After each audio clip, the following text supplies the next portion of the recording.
Recently, Lawrence Woodcraft and his daughters Astra and Zoe returned to Clearwater, Florida.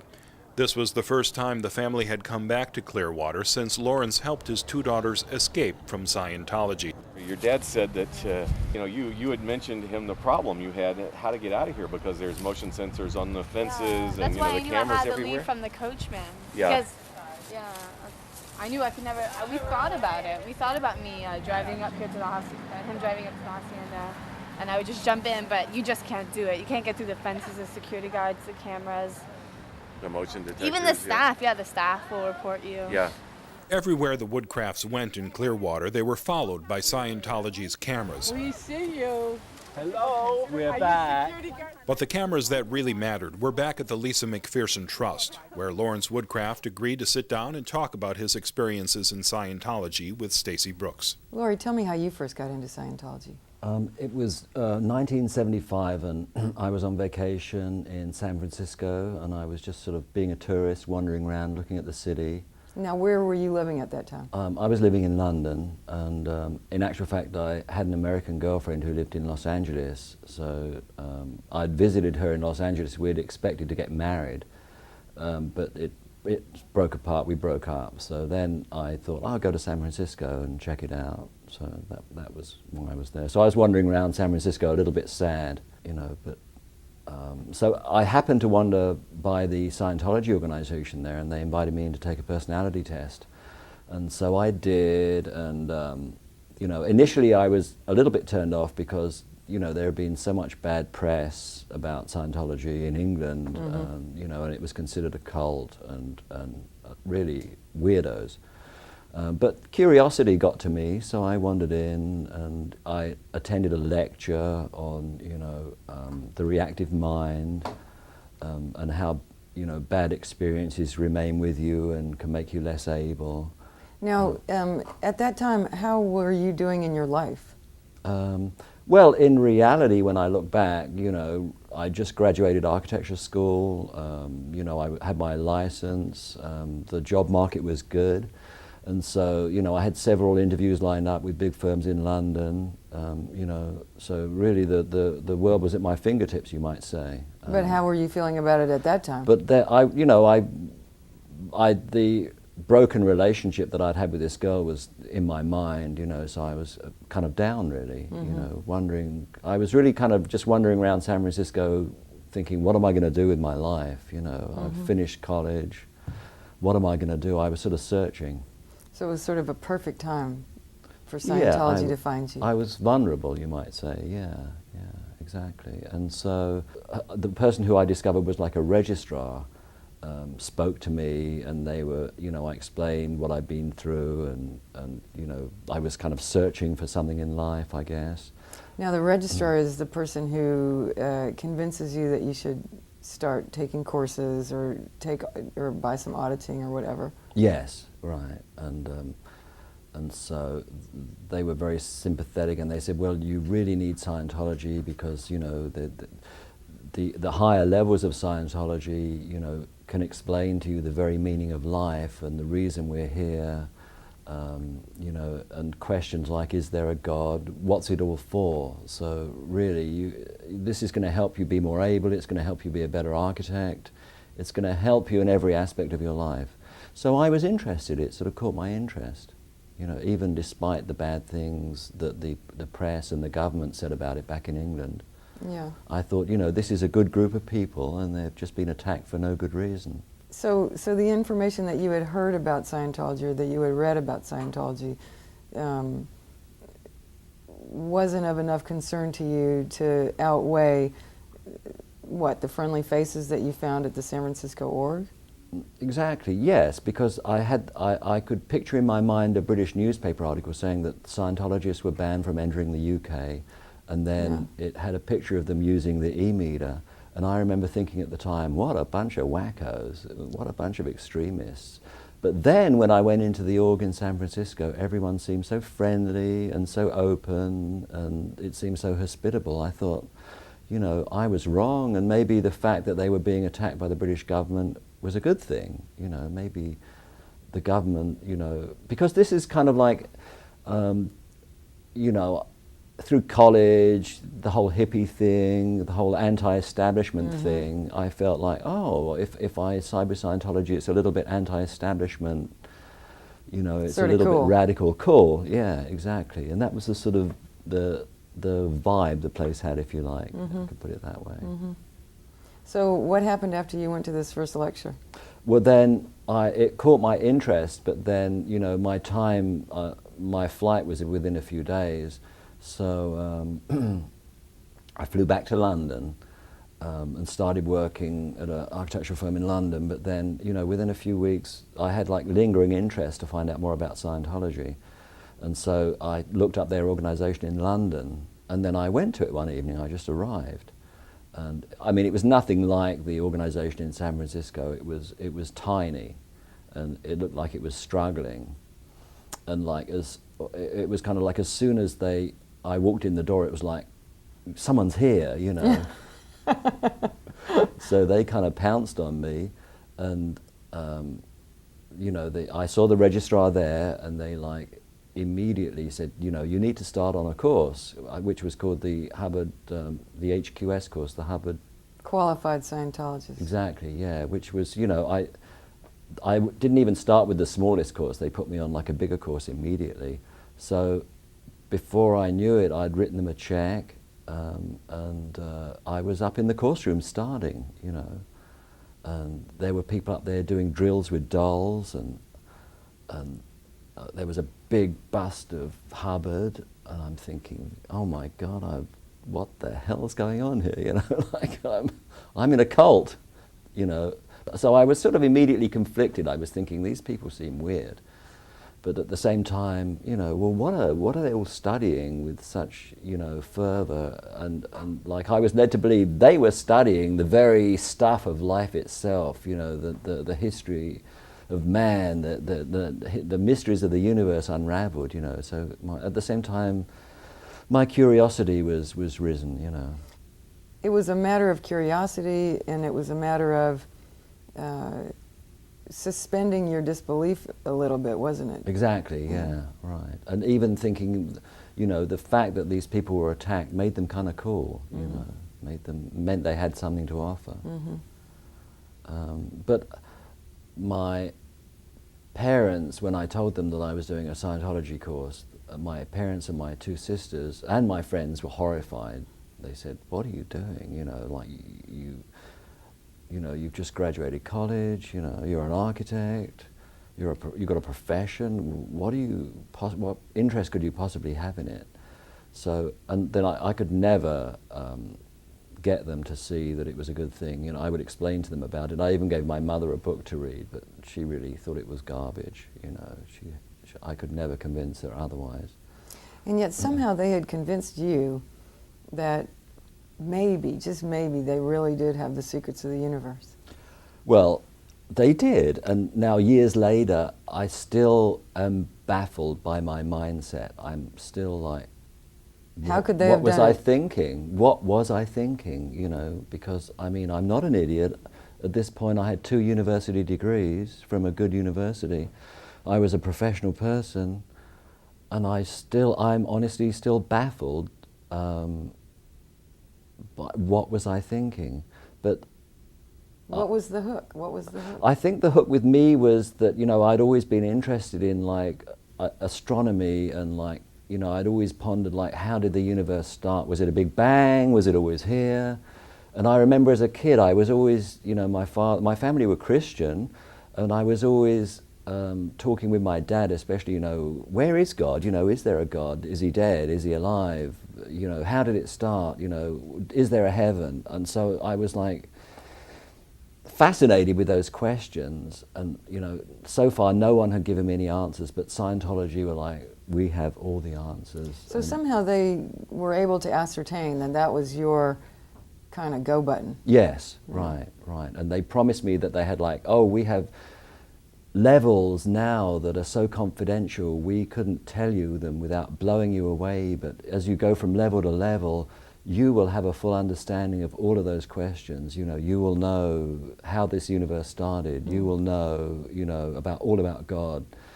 you will know everything, but we can't tell you now because, you know, there's so much information. It would even make you sick if we told you now. But, you know, if you pursue Scientology in the full course of time, all of these things will be made clear to you. You'll be brought to understanding. So I'm like, wow, you know. And at the same time, you will become, you know, you are a spiritual being. You will have abilities that you can only dream of. You know, you'll be able to leave your body, and you'll be able to cause effects at a great distance. And this will make you such a great architect, you know. And you thought that might be really true? Yeah, I absolutely believed it. Like, you know. Was there a particular person in San Francisco that was very good at talking to you about these things? Well, yes, there was. When they found out I was an architect in San Francisco, there was a student on course there who was also an architect, and so they pulled him off course. They had him talk to you. And they had him talk to me, and he had his own practice in San Francisco, and he's going, oh man, you know, you can't even make it in architecture without Scientology, you know, you've got to have it, you can't make it. He said, I've got my own business, I'm doing all these projects. I went to see his projects. He's going, you can't even make it without Scientology, you know, because people will put you down, you won't be able to communicate with people properly, you know, you need Scientology to be an architect. It was like that. And I just kind of lapped it up. Again, what was I thinking? You know, I don't know. If I could go back and erase it and have a normal life, I would. But I can't. You know. Yeah. I mean, I'm not turning around and saying all the things are negative. You know, I am now where I'm at. But if I could go back and just not have gone to San Francisco, believe me, I wouldn't have gone. I wouldn't have gone. Yeah. So you're on course in London. You're looking around thinking, I'm in a cult. What am I doing here? Mm-hmm. Yeah. Well, around that time I met Leslie Woodcraft, who was the executive director of the London organization. And she was interested in me romantically, so we started a relationship. And then she persuaded me to join staff and sign like a 2.5-year contract. So I then became what's called my post was called the LRH communicator, which is with the L. Ron Hubbard communicator. And then I was responsible for like running around getting people to write letters to Hubbard, which, you know, he would then answer, you know, about their wins in Scientology, anything, you know, how great it was. And then he would write back a reply. I later found out that, you know, he didn't actually see these letters, and they were typed by whole staff, and they had a stamp with his signature. Yeah. But anyway, so that was my post, and that was my production was measured from that. And also I was supposed to be the expert on the policies of Hubbard, and if I saw anyone not applying or following those policies, I was supposed to correct them. The fact that I really didn't have the first clue about, I hadn't even read any of the policies, but even so it was my job to implement them, you know. So pretty soon I would say I began to become disillusioned because, you know, I mean, I read a lot, and so I started to read more and more of the works of Hubbard, and I really started to think more and more that he was like an egocentric maniac. You know, I just couldn't hold that thought down. He would like, you know, when I read his policy, Keeping Scientology Working, he wrote, you know, in the strongest terms, I am the only source of Scientology. Do not listen to anyone but me. You know, I am the only one who's written anything that can save mankind from the mess they're in. You know, and he would say, you know, no group has ever produced anything that's decent or worthwhile. You know, only a single man can produce something worthwhile. And I thought, well, no group has ever come up with anything worthwhile apart from medicine, physics, chemistry. You know, and I'm thinking, I just don't, you know, okay, some of what he writes is interesting, but then I want to study other things, you know, other people. Einstein is interesting, you know, Newton's interesting. All of these people are interesting. You know, the Zen Buddhism is interesting. I don't want to be locked into one thing, especially when I consider that it's the work is arrogant, you know, and to me it was a turn-off. But so anyway, by then I was married to Leslie, and she had been on the ship with Ron Hubbard. Now this is the Apollo, when they had the sea organization. And she had reached the level of operating Thetan 3. So then I would try and have discussions with her and say, you know, well, what levels have you reached? You know, what did you get out of it? What are your abilities? And she would say, I cannot tell you. And I go, oh, tell me, give me something. And she would say, we're married, you know, let's have an open husband and wife relationship. And she'd say, I cannot tell you anything for your own good, you know, it could kill you. And I go, come on, you know, I can take it, I'm a big man. Hit me, you know. About this time it was very apparent that to Scientology, psychiatry was evil incarnate. You know, psychiatry was the most, you know, psychiatry was their enemy. And psychiatry, you know, would take people and electric shock them, drug them. Anything that psychiatry did was evil. So I would say to my wife, well, you know, what about the, you know, number one, psychiatrists have been through medical school, and what about the psychiatrists who want to help people, you know, and then what about the criminally insane, who's going to take care of them, and what about the people with brain damage, who's going to take care of them, and what about the epileptics, and she'd go, no, all evil, no, they're all bad, and I go, well how will Scientology cope with, you know, okay, psychiatry's turned over to Scientology, you know, all the mental hospitals, okay, what's Scientology's plan to deal with it? And she'd go, we haven't got that far yet, you know. So I was like, I like to think of myself as an intelligent person, so I was like scratching my head, asking questions, getting no answers, you know, and feeling that I couldn't speak freely. Mm-hmm. So then, you know, I was working a regular job in architecture, like 9 to 5, to support myself and Leslie, and then every evening till midnight I would have to go and work at the organization, and then the whole weekend from like 9 in the morning till midnight, Saturday and Sunday. So when did you ever get any time off? I never did, never, not even like one day. Just now, why were you putting up with this? Why didn't you end it? I mean, weren't you exhausted? I was exhausted, and like, you know, I don't even know how to answer that. Were you determined to persevere to find out the answers to these questions? Yes, I still had faith that at the end of the day, when I progressed in Scientology, done the courses and done the levels, that I would have the answers. Yes, I still thought that. But at this time, they took me in session and gave me Dianetic auditing and then grades in London. And my experience was that I was just bored out of my brains with the processing. Really? I would like, you know, they would run like communication processes on me. I'd be in session and, you know, they would ask me a question. I'm thinking of a question like, you know, from where could you communicate to a friend? And I'd say, oh, from my living room. Okay. From where could you communicate to a friend? Didn't I just answer that? Okay, I'll give you the question again. From where could you communicate to a friend? From a tree. Okay. From where could you communicate to a friend? From the floor. And this would go on for hours. And finally, I got into the swing of it. I'd say, you know, I've just realized I could communicate to any friend anywhere. And wow, I just You learned how that. to end it. And they'd say, your needle is floating. And then say, then, to my dismay, from where could others communicate to a friend? Oh no! And then pretty soon, others could communicate to a friend from the basement. And I've just realized I couldn't do that before. This is a new ability. And they go, well, your needle is floating. Wow, next process. From where could you communicate to your father? And this would go on for hours. I can't describe to you the boredom and the frustration. And I felt at times I was losing control of my mind. And I probably was. And it went on day after day. But then the worst part was people would be saying, you're going in session and getting your grades. Oh, I'm so jealous. That must be so great. And I'll be going, yeah. Oh, yeah, it's great. Yeah. And they'll say, tell me your wins. And I can communicate from my basement.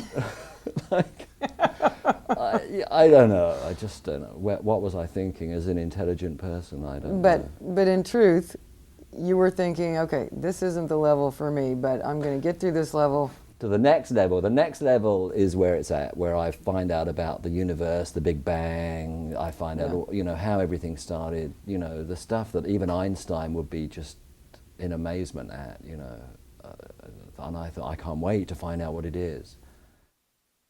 We staggered on with this awful schedule. With this, I was being kind of audited, stroke brainwashed. By then, I dropped the stories about psychiatry. I realized it was evil, you know. And then one day, Leslie was getting more and more tired and exhausted with the schedule, and she turned around and said, "I've had it with this organization. I'm exhausted. I'm going nowhere. I'm feeling worse and worse."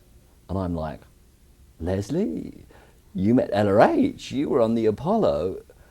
You're like running the organization, and this is the only hope for mankind. Scientology technology is the only hope for mankind. And you want to leave? Like, where is that at?" And she said, "I just can't go on. I'm exhausted." She said, let's get the hell out of there. So I said, "Fine by me, let's go." So anyway, they were just mad at us as all hell. They were like, I had what's called a committee of evidence, where I had to confess crimes I committed. A committee of evidence is Scientology's like version of a trial. Right, and that was done at St. Hill. And then the findings were... What'd they accuse you of? They said that, you know, I'd hidden away these letters to L. Ron Hubbard, I'd stashed them away, I destroyed them.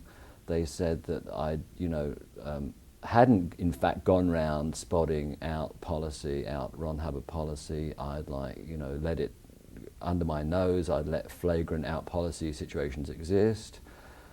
It was like a kangaroo court, you know. And I mean, in reality, I'd done the best I could, and I hadn't even had thoughts about leaving till Leslie said, "Let's get out of there." Then I was like, oh, well, I had thoughts that psychiatry was good and might help people. Oh my God, you are evil.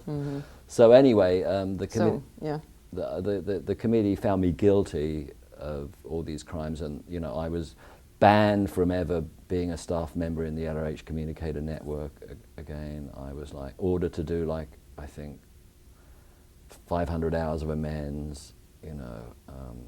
But in actual fact, I had completed my contract, so you know, there was no financial penalty or anything like that. But anyway, we were free, and so then we bought a house. You know, I became a partner in an architectural practice in London. We left in, like I would say, 1978. So we had a house in London. You know, I just had a regular 9-to-5 job. We'd already had a daughter, Astra, who by then, she was born about then, and then we had another daughter, Zoe, a few years later. And Leslie had a stepson, Matthew, who was 3 when we got married. So he was by then like 5 or 6. So to all intents and purposes, we were just a normal married couple in London with a job, and life was wonderful. You know, it was easy to work 9 to 5. It was just like a whole weight was lifted. You know, just little things like a walk in the park was just. It was like finishing a jail sentence. You know, like life, freedom. Life was just wonderful, you know, and I just forgot all about Scientology. Like, it was like gone. I had no interest whatsoever. I bet your family was happy. Yeah, but Leslie, you know, remained. She would like volunteer stuff, and she never dropped that connection. She would volunteer, and we got hooked up with a guy called Peter Warren, who I then found he'd been like a lieutenant in the Sea Org. And he'd been like held prisoner, but then he came to London and he was interested in starting up, you know, doing seminars in Scientology. Why, after what he'd gone through, I just couldn't fathom it, you know.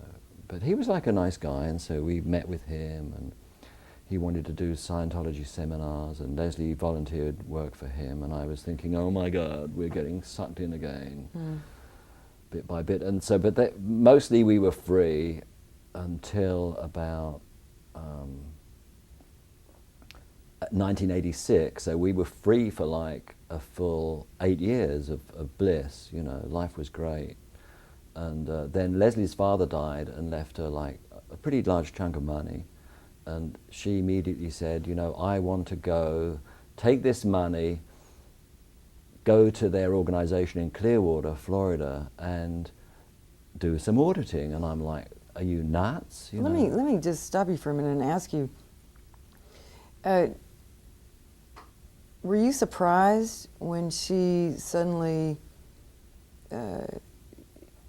let you know that she was that interested in Scientology? I mean, had she not talked to you about it before? Well, what she explained to me, which, you know, she really wouldn't tell me much at all because it fell within the realm of confidentiality and she couldn't tell me about the upper levels. But what she said to me was that on the Apollo, back with L. Ron Hubbard, he had written what were called the L rundowns, and they were like highly confidential, only delivered in Clearwater, and like very, very powerful, very, you know, up kind of very high level stuff. And she had been used on the research, you know, and whereas I think at Flag now in Clearwater you do like L9, L10, L11, L12, she had something called L9, which was like highly experimental, and this had left her messed up.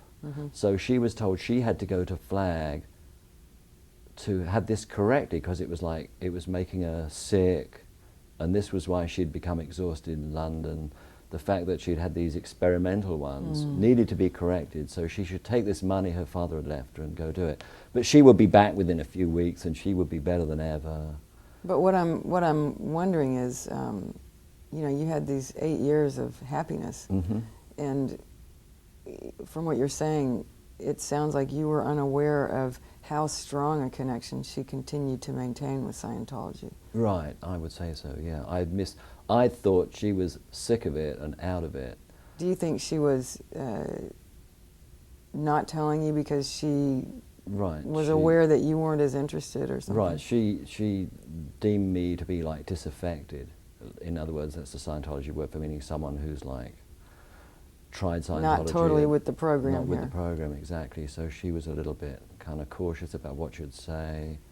You know, I mean, I knew enough to not be outright critical, but at the same time I really had no interest. You know, I was interested in architecture, my career, you know, that absorbed me.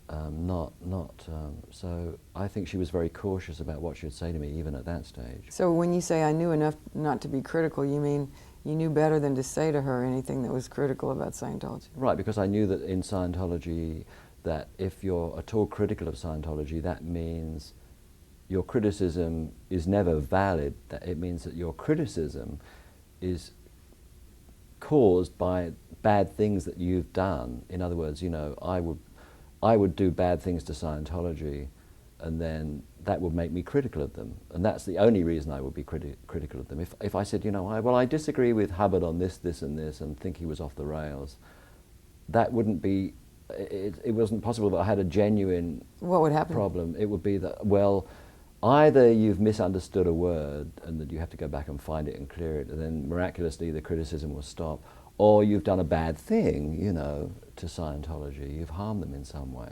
So you couldn't honestly tell your wife No. how you felt about Scientology? No, no way, because I knew that I would be banging my head against a wall. So then when she said that she wanted to go back, she wanted to go to Clearwater to clean up this thing that was kind of giving her problems, making her sick, but she'd come back within a few weeks and she'd be much better, you know, I went along with it. Little did I know what was about to transpire. So then what happened? So the next thing would be a phone call from Leslie, and literally she was in like a state of euphoria, you know, like, oh my goodness, you know, you just wouldn't believe how wonderful, how mind blown I am, you know, I've had my sessions and I can't even begin to tell you how wonderful it is, and you've got to come here, you've got to see this, it is just, and I'm going, oh my God, you know. And then she said, she said, it is so wonderful, you know, I can't think of doing anything else in my life than helping Scientology. And she said, in fact, at this point she said, I want to join what's called the Sea Organization and work for them. And I said, well, you know, she said, I want to come to Clearwater and work for them. I'm going, well, Leslie, you know, we live in London, we've got 3 kids, we're married, we've got a business. What are you talking about? I said, you know, we could talk about going to St. Hill, their organization in Sussex, and work there, but how can we leave a house, a job, you know, a business? And she said, well, she said, this is the wonderful thing, they want you to come here and be their architect.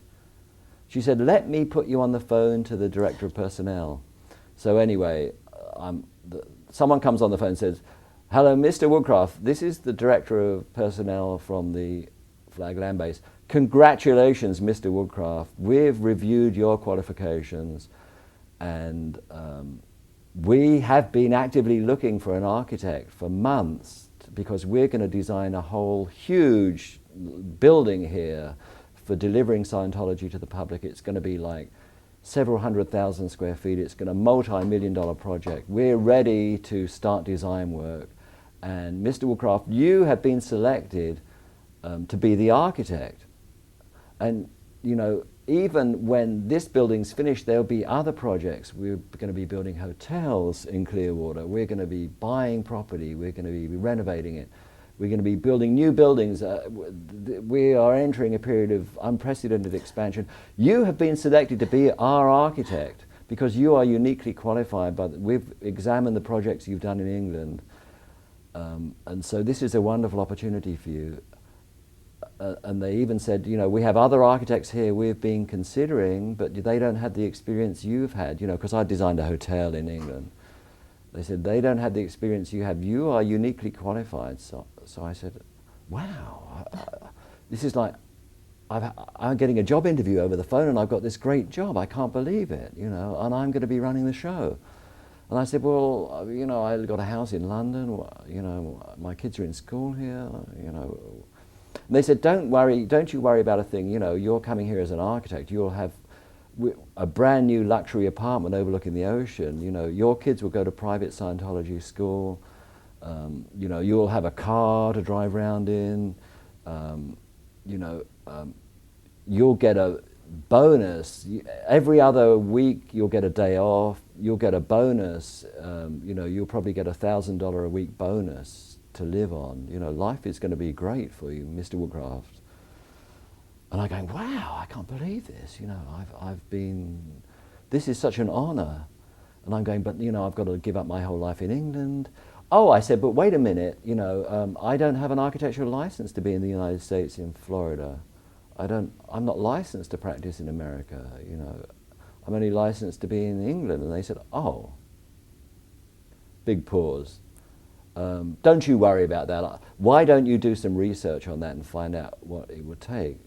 So the next day I make a long distance call to Florida and I find out, you know, that there is an agreement whereby, you know, I can come to Florida, get all my transcripts from college in England, they will look them over, but, you know, I find out that, you know, because Florida has hurricanes, you know, I would have to specially study hurricanes in, you know, structural codes in Florida and probably take like an oral exam. Mm-hmm. So I'm hours on the phone researching this. And so I call them up and I say, well, you know, this is great because you'll have to let me attend a college here or something. And, you know, but this is back to the director of personnel at Flag. You'll have to let me attend college here and, you know, I will have to take exams here and have an oral exam. I have to bring all my transcripts. And, you know, but it can be done. Isn't that great? I can get my license to practice in Florida as an architect. Otherwise, you know, I can't, I'm useless, you know. And the director of personnel is, yeah, oh, whatever, okay, whatever it takes. No interest really, but, you know, we can fix it. Don't worry, whatever it is, we can fix it. But now you think that you're actually going to be moving to Florida to get a prestigious job mm-hmm. with a real organization. Exactly. Yeah, yeah, and that I'm going to be their architect. You know, like Like in England, big corporations would have like, this is the company architect, the staff Did architect. it ever occur to you that, I mean, an organization that had a place like you had been at in London might not be aware of what you were really talking about?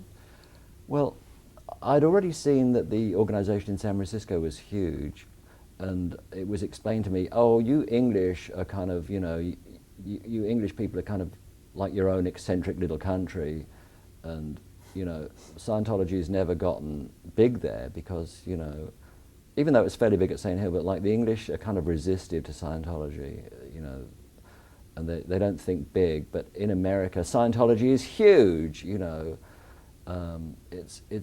There are millions of people here. Practically the whole of Los Angeles is based on Scientology. They own like a whole complex in Los Angeles, and in Clearwater, it's huge. People come there from Italy, from like from France, from Germany, from Australia, from Switzerland, all over the United States, and it's just, you know, forget what you've seen in England. It's like tiny, but in Clearwater, it's massive, it's organized, and the staff, they told me the staff drive around in BMWs and Corvettes.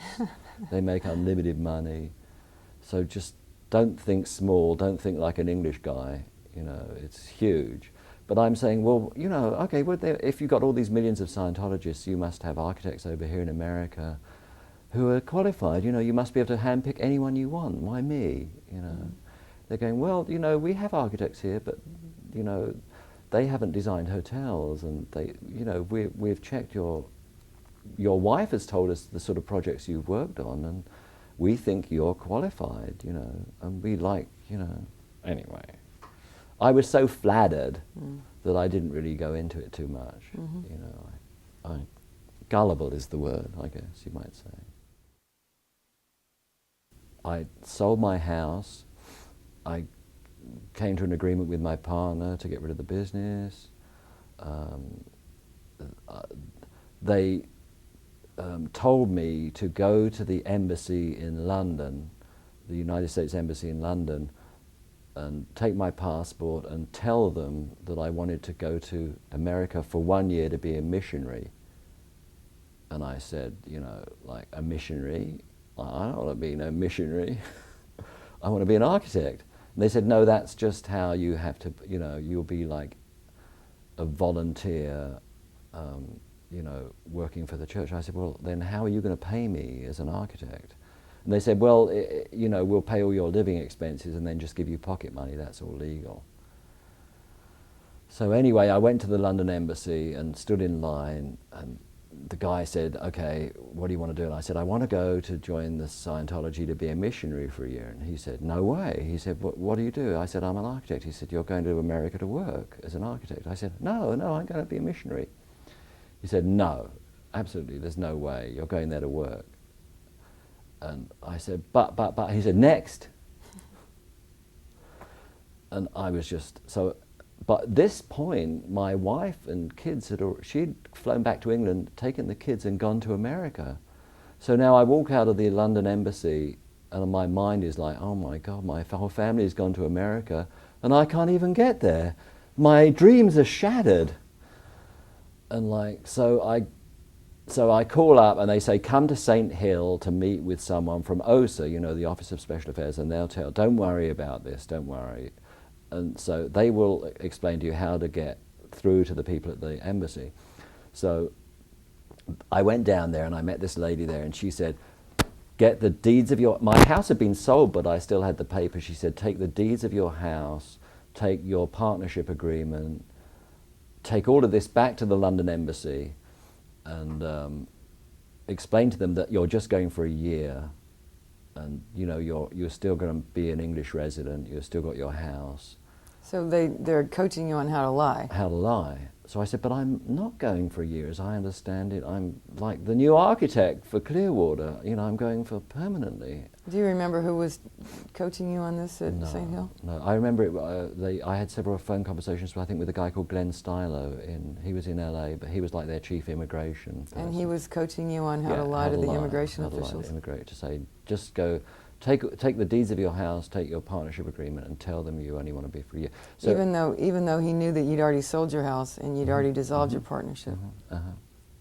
So I was being taught how to lie by OSA. So then I went back to the London embassy, and sure enough, I'm in with all these papers to beg with them. And sure enough, I'm in line.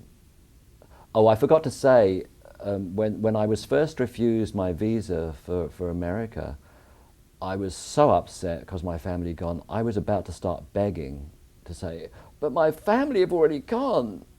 Like, you know, please, please. But I stopped myself. I said, obviously that's not going to help. So I stopped short and I just left.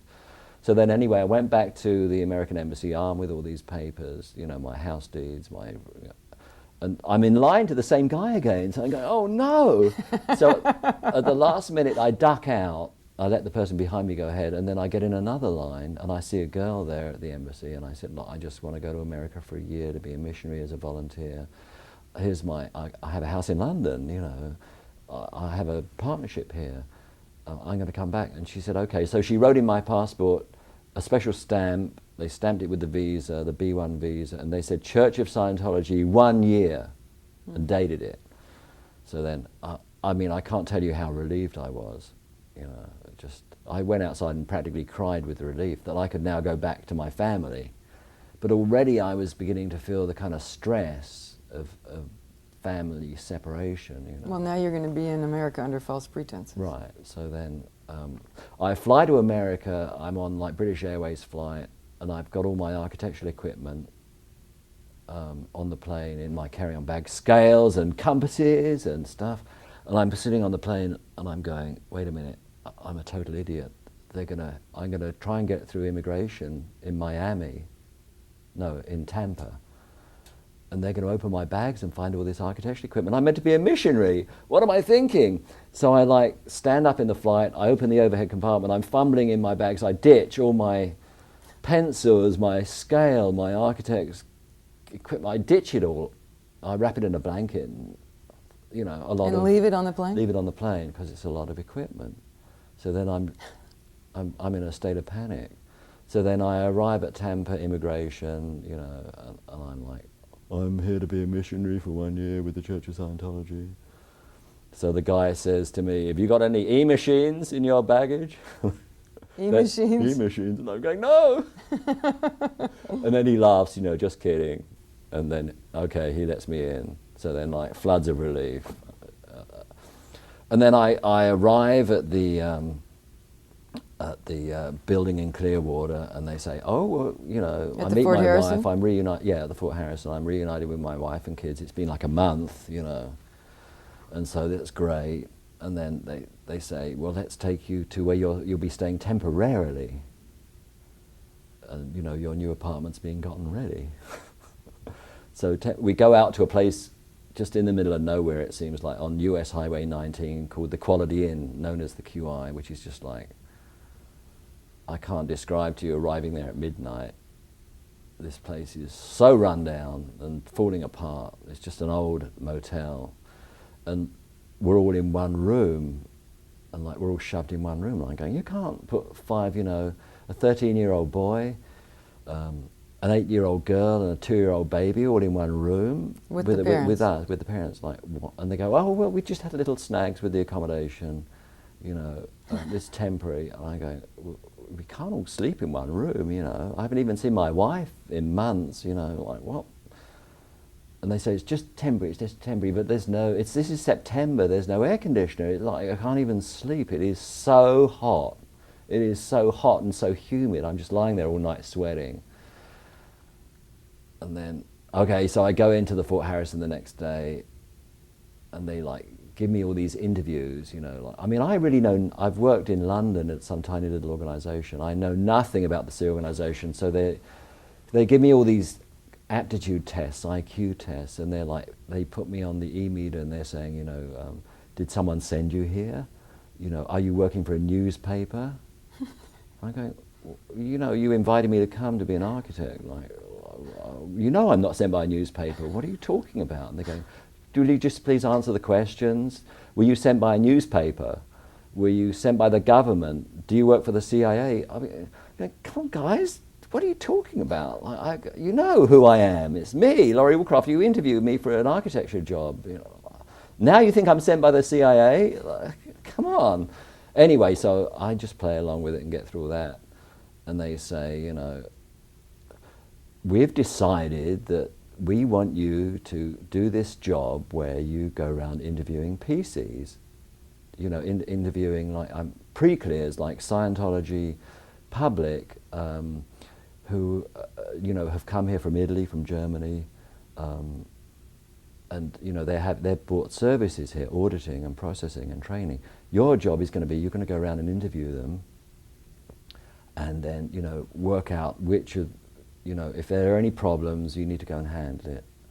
I'm going, what are you talking about? You brought me here to be an architect. Where's the new building? Where's my office? Where's my drafting table? You know, show me I want to go see the site of the new building. I want to go see, let me go look at it, you know. I want to see, is it flat? Is it sloping? How big is it? And I've got to get familiar with the codes here. Let me go to the library and study the codes. I go, well, there's a problem with the building. We're not ready for it yet. You know, we don't have the land actually yet. We're not even thinking about it yet.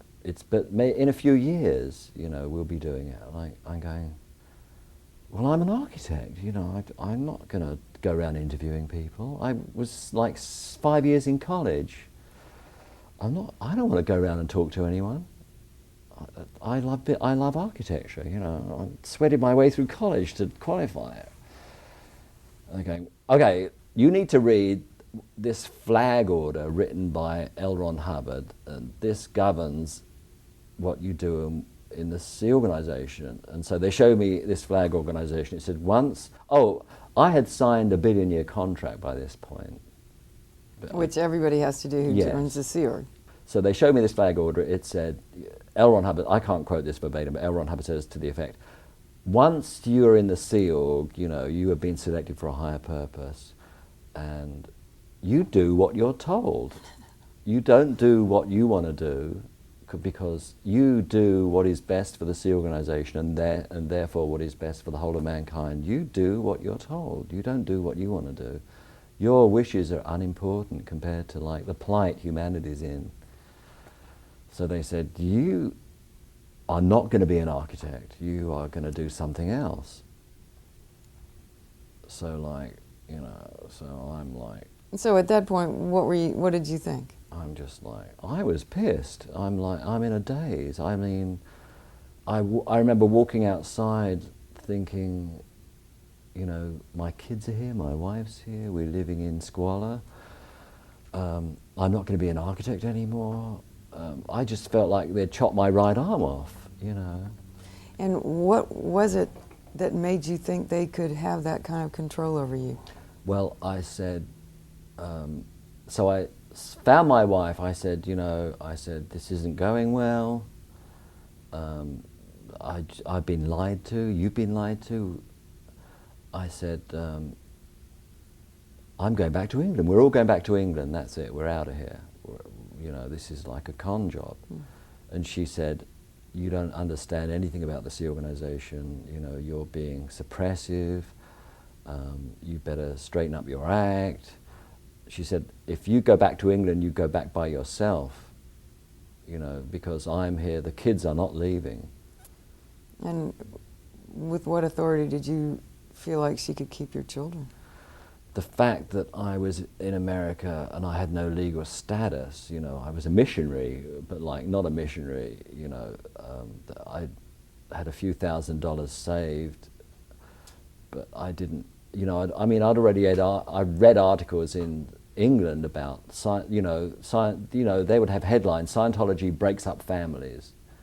I'd already heard the word disconnection used over and over again. Any problem, you know, if you're connected to anyone, a family member, a sister, a mother, a father who gives you a hard time about Scientology, disconnection. So I knew, then I'm thinking, it's all true. The church, they use disconnection to handle their problems. They just will break up a family at the drop of a hat, you know. So I began to think, oh, like, here I am, what am I into? Now you feel trapped. Now I feel trapped, like, you know, I didn't even have the wherewithal. I mean, they had my passport, they'd taken that. My children were on my wife's passport as they were minors. So how do I even escape, you know? And I'm not going to just go by myself, because already I knew the kids were unhappy. Astra, the 8-year-old, was like, she'd been told by her mother that she was just coming to Florida for a vacation. So she was like, I don't like it here, Daddy. I don't like it here. There's no school. You know, she wasn't going to a private school. She was sent to like Belcher Elementary Public School, and it was all strange to her. She hated it. Zoe was in the nursery. Matthew had already been run over by a car on Highway 19 because he got mixed up about what side of the road. You know, in England it's the other side of the road for driving. He got mixed up and got hit by a car. Already Astra started to, you know, they promised us full medical coverage. Astra developed an abscess on one of her teeth, and I had to take her to the dentist, and he's like saying, you know, you should have brought her immediately, and I'm going to need to see her several times. She needs the tooth removed, this abscess cleaned up. And I had to pay her out of my savings, you know. I had to pay the dentist out of my savings because the church would take up to a week to get the money if they will get it for medical, and the dentist says this is immediate, you know, otherwise she's going to have major problems and lose several teeth. So, you know, already I'm thinking I've got to stay and look out for my kids, you know. I can't just take off by myself back to England and do what, you know. Did you, in fact, ever get any kind of medical help from the church? No, I mean, I had to pay for Matthew's accident, x-rays, and I paid for her medical, her dental costs. Did you ever try to get reimbursed? No, there was someone there called the staff section officer, a guy called, I can't remember his name, but anyway, he was just like, this guy was like, you go to his office, he was like, he had just piles of medical bills, and he was so distracted you could barely talk to him, and he was dealing with like people who had cancer, people with broken legs, people with like horrible conditions, and this guy was just fighting to get money. And if you would try to... And you go to him with like a little trivial problem with the dental problem, he was like, oh. A trivial problem like an abscessed tooth? A little problem like that was like, he's saying, you don't understand, I've got people with cancer, I've got people with heart conditions. He said, I'd like to help you, but I just don't even know where to start. He said, like, submit the bill, pay for it, and why don't you go ahead and pay for it on your credit card and submit the bill, and I'll see what I can do.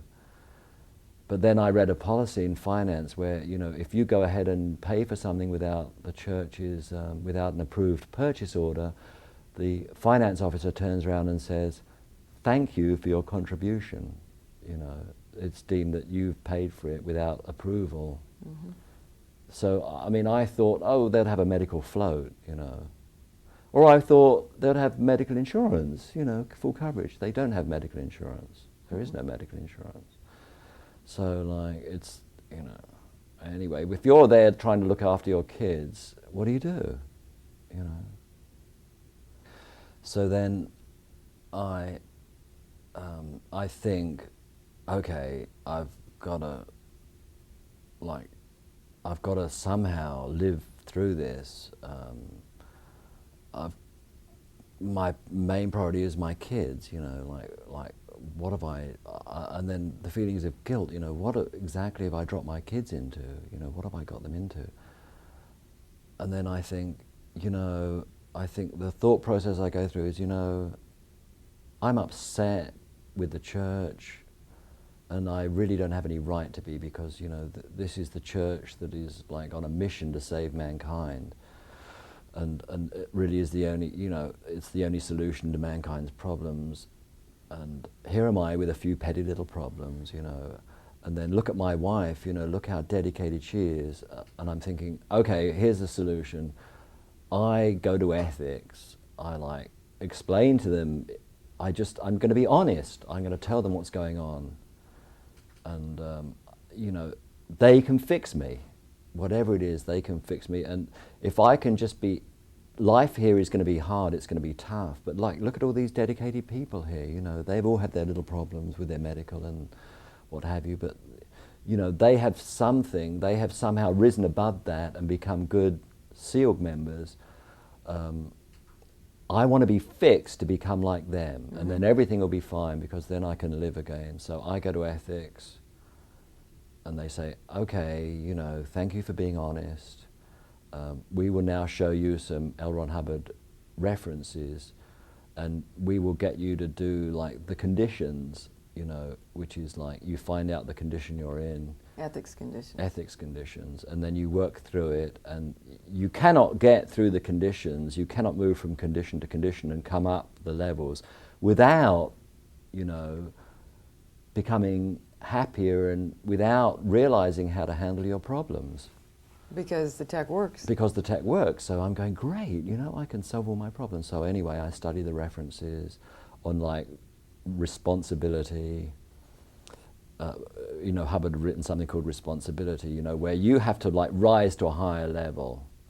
You know, you have to make it go right. You have to like rise above your problems and use Scientology technology and realize, you know, what's needed of you, and then, you know, do your duty, you know, and then if you really do all these things, and then you, in the conditions, you go through the condition of doubt. You know, there's one condition called doubt where you're thinking, you know, you're asked, which group should you join? Should you like go back to England and be an architect, or should you stay here and be a good SEAL member and help Scientology clear the planet?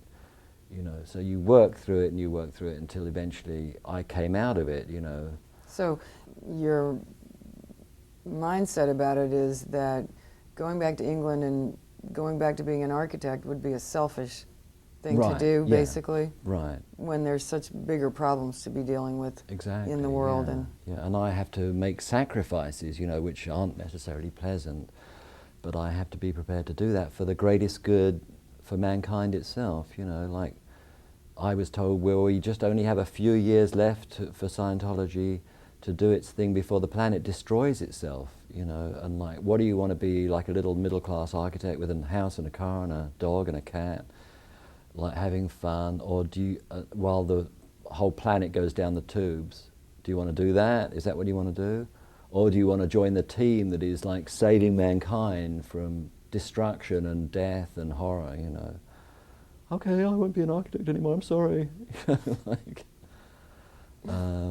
anyway, so I agreed to do this job, you know, to go around interviewing people, and I even get into it a little bit, you know, and then this probably goes on for like 6 months, and you know, but then if ever I do get a day off, like maybe once a month I get like the day off, I would do my best to take my, you know, I bought a car with my savings from selling my house, and I would take my kids out on trips to the beach, you know, trips to bush gardens, and then I would rush home every night at dinner time and see them in what they called family time, and just, and I knew, and you know, Astra was having trouble at school, so I went to the school and spoke to the principal, and you know, I really just did what I can to kind of try and hold the whole family together. At this point, I'd run into problems. I still, you know, the visa that they gave me for 1 year had expired, and I could only be in the United States as a tourist. But then I found out that, you know, I could no longer be a missionary. I'd been back to London and they'd refused to renew it. But I found that, you know, I could come in as a tourist, which I did, and then I found that if, you know, a professional person, like an architect, engineer, who would be of like value in America, could get what's called like an H1 work permit to work for like an architect. So I was happy to move to Los Angeles because I thought I have a job. I have a great chance of getting a job, even though I didn't have my architecture license in California. Well, now, did you have to leave staff because Yes, of this? they gave me like a one, because then I started to run up attorney bills to get my try and get my visa handled, and you know, I started to get debts. So you know, people in the SEAL aren't allowed to have debts because that could pull them out of it. So they gave me a 1-year leave of absence to handle those debts, earn money, and Handle your visa handle my situation. visa situation. So then I worked for like an architect in Los Angeles, but on church projects. After a few months, the church actually pulled the plug on this guy because they discovered that, you know, they no longer wanted to employ him. So at that point, I worked for like a non-Scientology architect in Los Angeles on like restaurant projects mostly. And then he sponsored me to get a green card, you know, which is like takes 3 to 4 years and costs like $5,000 or $6,000. It's a big deal. But that enabled, you know, the church liked that because then I could get green cards for my wife who remained in the Sea Org, and for my 3 children all got their green cards because I got a green card, even though I was working for like a non-Scientology architectural practice. So then I worked in Los Angeles. By this time, you know, with my experiences on the free winds and with the, you know, I was getting very disillusioned with Scientology, and really kind of like after I'd left the organization in London, lost interest in it, you know, and, you know, decided that their policies, you know, they were abhorrent to me. But by this point, my wife had persuaded my daughter Astra, who was then, this would have been, you know, now we've jumped some years and we're in the 90s, you know, I'm working in Los Angeles as an architect. I'm no longer interested in doing Scientology courses, but I'm pretending to be a Scientologist because, because it reached the point with my wife Leslie where, you know, I was no longer willing to go back in the Sea organization. And she said, if you're not willing to handle your visa, which is like your fault, and, you know, go back in this organization, then I want a divorce. So, you know, she was such a dedicated Sea organization member, and I really didn't want to do it. So I said, fine, let's get a divorce. And she said, I'm taking your children, and you are not going to see them again. Even though, in her eyes, I was still willing to be a Scientologist. But legally, she can't do that. Legally, she can't. In I mean, actual you could take fact, her to court and... Yes, yeah, and I would have done.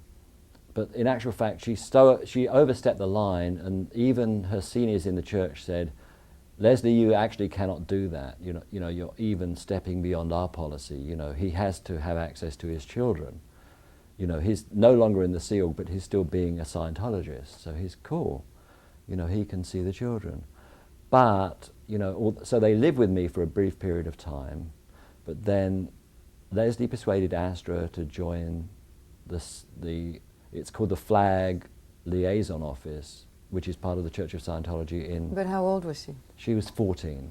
Now, you are now working at a non-Scientology architecture company, and you have some money, and you have an apartment, and you have a real life.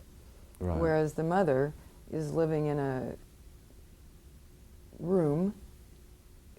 She has children who are not even living with her.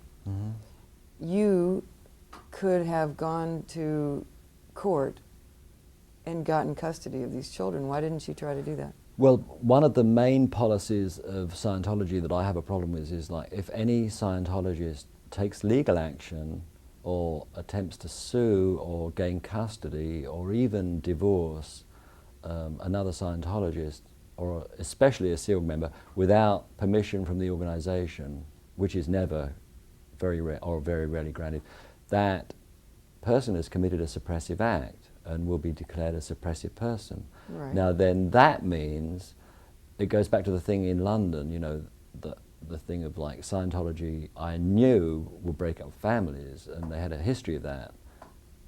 And I knew this word disconnection, you know, that like if you have a problem with a family member or something, disconnect. So in other words, you know, if I then started to sue for custody of my children, the church would say, here's a suppressive person, he can have no contact with his children.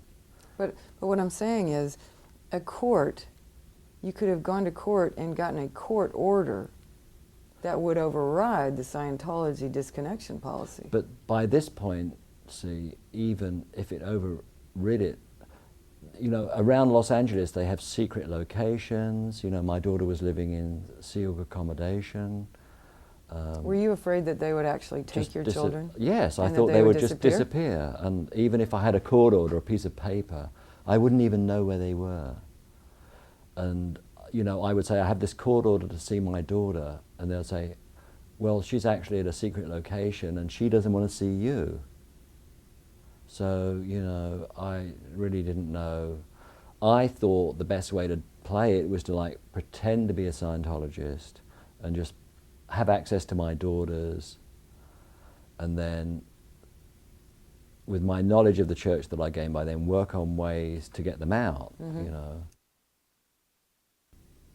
Astra was like 14, and then at 15, you know, she came to me one day and said, Dad, I want to get married. And I said, are you out of your mind? You know, and she said, will you give me permission? So I said, no, you know, I will not. I disagree with it. You know, she'd been going out with this guy who was 7 years older than her, and she'd been caught kissing in the corridor, and they said, you have to get married. You know, she'd been living in a dorm, and then when you get married, you get your own room with your spouse, and so it's like everyone wants to get married. So lots of kids of 15 will get married.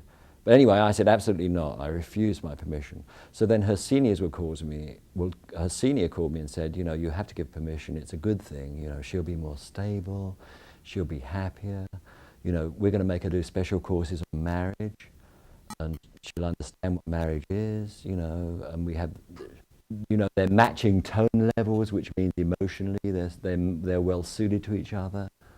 So they wore me down, and then my daughter would like day after day say, Dad, come on, give permission, give permission. You know, I'm not really a 15-year-old girl. I'm a Thetan who's thousands of years old, you know. Give your permission, give your permission. And then she said, if you don't give your permission, I found out, you know, you and Mum have joint custody in the divorce settlement. She will give permission. So eventually I said, okay, I can't stop it. I might as well give permission, which I did. But I never told my family back in England, you know, I was too embarrassed. They were like, you let your 15-year-old daughter get married? Like, have you lost your mind? And in fact, they did find out because my cousin was a flight attendant with British Airways and came and visited us, and Astra showed up, you know, and she was very much a SEAL member, and she's like, look, I'm married. And my cousin said, but you're 15. And then my cousin flew back to England and told my sisters, my mother. I just can't tell you how embarrassing that was for me. They were just freaked. You know, they promised me Astra will go to school, Astra will have medical coverage, Astra will, you know, she would only work a short week, you know, she would study, she would be in bed by 10, she would get time off, blah, blah, blah. So she would come round and see me almost kind of secretively, like on a Friday morning or something. She would sneak around for an hour and like, hi Dad, I love you, but I gotta go. She'll be wearing her uniform. And I would say, Astra, how's school? And she'd go, fine. What are you learning? How are you at math? You know, tell me about algebra. It's fine. You know, what about history? Do you do any history? No, but we're going to, like this. And then she'd say, Dad, you really need to get back on course. You really need more auditing. When are you going to go back on course? Come on. And I go, Astra, you know, I've got debts, credit cards, but one day I'll be back, you know, in a few months. And she'd go, well, you really need to be back on course, you know.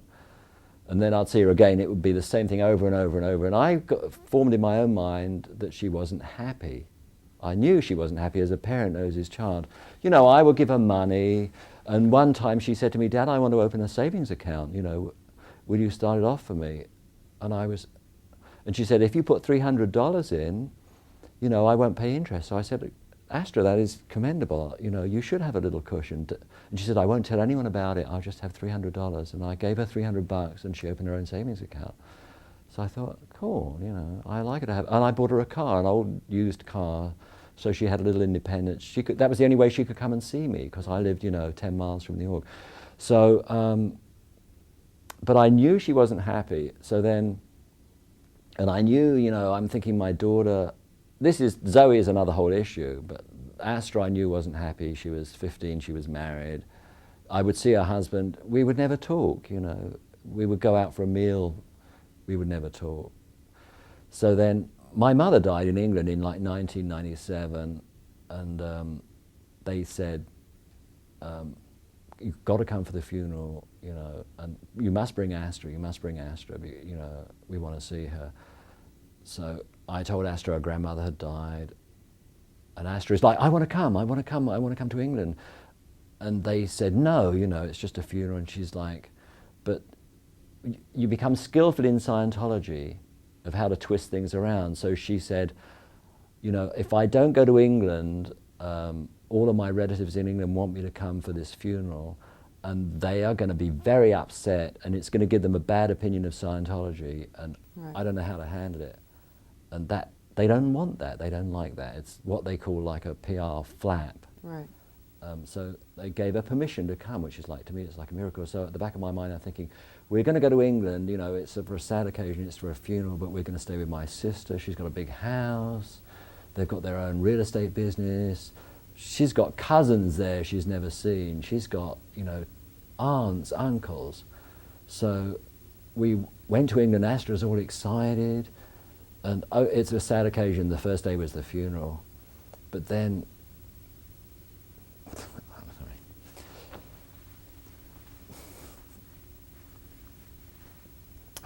compose myself, sorry. We had the greatest time, you know, we go around, we see all the cousins, we go to dinner, we have a blast. And I knew Astra was like, oh my God, we're going to dinner, now I'm going to bed. I could tell something was going in her mind. She was having like family, she was getting close to my sister. You know, anyway, so I knew that I'd planted the seeds of doubt in her mind. Why are you so sad? Because there was like a big change in her, you know. She was suddenly from like, Dad, you need to get on course. Dad, you need to be doing more Scientology. She's like, oh, my aunt's so cool. England is beautiful. Like England, you know, we went there in the fall. She said, England, I didn't know London was such a pretty city. I didn't know the countryside, the house, the cars, my cousins, the restaurants. She's going, I didn't know it was so much fun to go bowling. I didn't know it was so much fun. I'm going, yeah, you know, there's a whole world out there, Astra. And she's going, all my cousins are at college and university, and I'm so stupid. I don't know anything. And I'm going, what? I thought you were going to school. And she's going, no, I don't know anything. I have no education. I'm going, Astra, I thought you were going to school. No, I never went to school. What? You didn't know? I didn't know. And I said, Astra, why didn't you tell me? She said, I was told not to.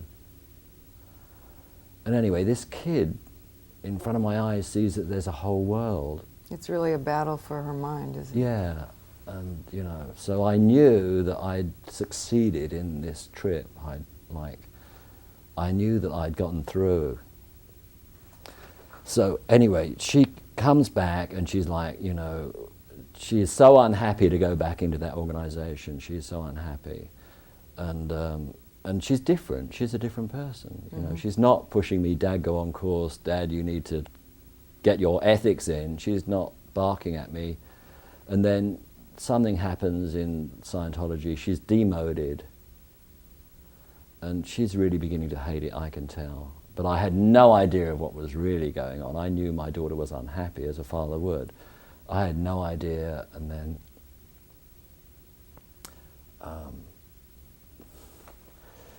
like, she comes to stay with me one night. She's like, she's got the $300 in her savings account. This is difficult for me. I would say like roughly 4 months later, she sneaks to my house. She stays the night. We go to the movies, you know, and then the next morning she leaves, but she's not wearing her uniform. And I'm thinking, that's weird. She's wearing a pair of jeans and a shirt. Anyway, whatever. She leaves, and then her organisation starts calling me, where's Astra? Oh. And it's lashing with rain outside. It's just a real bad storm, and I'm going, oh my God, she's had an accident. You know, she never made it in her car. And I say, well, let's wait a few minutes. You know, she might have just been held up in the traffic in the rain. And they call back, nope, she's not here. And I go, oh my God. So I'm driving down the freeway. I'm looking for no sign. I get back. Oh no, I go into the organisation and they go, you know, tell us about Astra. And I speak to the chief of security, a guy called Jeff Porter. And he said, what's going on? I said, what is going on? I think she's been carjacked. Like, let's call the police. And he says, well, how come she was at your house? I said, well, she had the day off. We went to the movies. And he's going, oh, we didn't think she was with you. She told us she was with a friend. And I go, so, look, who cares what you think? Let's call the cops. My daughter's been kidnapped. You know, I'm freaking. I'm just freaking. And he said, well, had you given her any money? I said, yeah, you know, she had a savings account. He said, you're not supposed to give her money. I said, who says I can give my kid money? You know. And I said, come on, let's call for Christ's sake, let's start up. This is LA, you know, like carjack city. She's vanished off the face of the earth. Her mother's being called. And then he said, did anything weird happen on your day off? And he said, did she want to buy anything? I said, yeah, we went into a department store. She said she wanted to buy a suitcase because you were sending her out on a mission to recruit people. He said, there was no mission to recruit people. He said, she's blown. He said, go back to your house and see if find her passport, because I kept her passport in my office, you know, safe in a drawer. So I went back, her passport had gone. So then I go back down, and he said, you know, she's blown. He said, but don't worry, we'll get her back. What were you thinking? I was like, oh my God. And, you know, you know, let's go search for her, but where do we look? You know, where has she gone? And I'm thinking, surely she's going to call me. She's going to call me. And her mother's on the phone to me, where's she gone? And then Jeff Porter suddenly gets very accusative. You know, he said, you know, you haven't been on course in years and you are disaffected. She spent the day with you. You gave her the money. You gave her a passport. You bought her a suitcase to take her stuff. He said, come on, cough up the goods. And I'm like, you don't know what you're talking about. I had no knowledge of this. You know, can't you see I'm freaked out? You know, I think she's carjacked, kidnapped. And he's going, you know, we hold you responsible. And I'm going, you know, much as I would love to get her out, and I'm like saying stuff now, I'm kind of crossing the line. I said, you know, in these circumstances, you know, I didn't actually know that she was doing this. And he said, come on. He said, a few months ago you took her to England. What did you tell her? What did you tell her? So I'm like, Jeff, I told her nothing. I said, but, you know, she got very close to my sister. They say, you know, well, we're going to go to the airport. We're going to, like, track her down, and don't you worry, you know. So anyway, her brother finds her at the airport, tries to stop her getting on the plane. It finds out at this point that she's pregnant. So like I'm just like, my kid's pregnant, and like, so I go back in to see Jeff Porter, and I go, you know, like, I'm finding out stuff here that's freaking me out. Jeff, you know, you tell me you're looking after my daughter, you know, do you call this looking after her? She's vanished, she's pregnant, yet the day before you think she's on post and perfectly happy. You're supposed to understand communication. You're supposed to know what's going on. You know nothing about this kid. You don't even know she's pregnant. And like, I'm just staggered. And he says, well, you're holding up this whole process.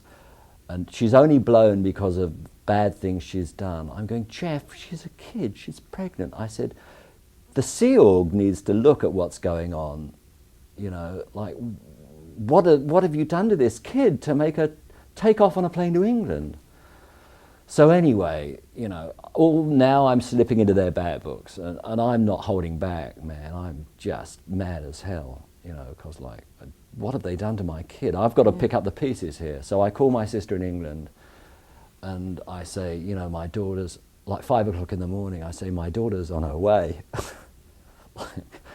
Could you please go to the airport and pick her up?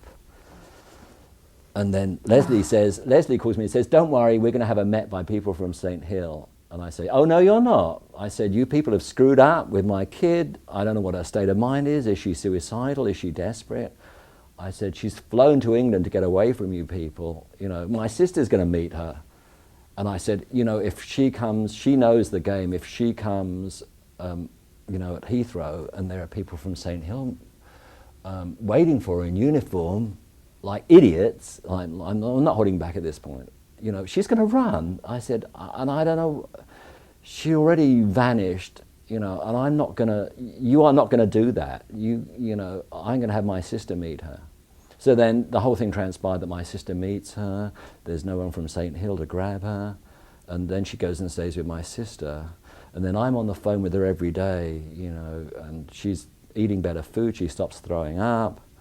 And my sister's like, after a couple of weeks, like, Laurie, what are you going to do about this? Because, we can't have her living here indefinitely. She can't really have the baby here.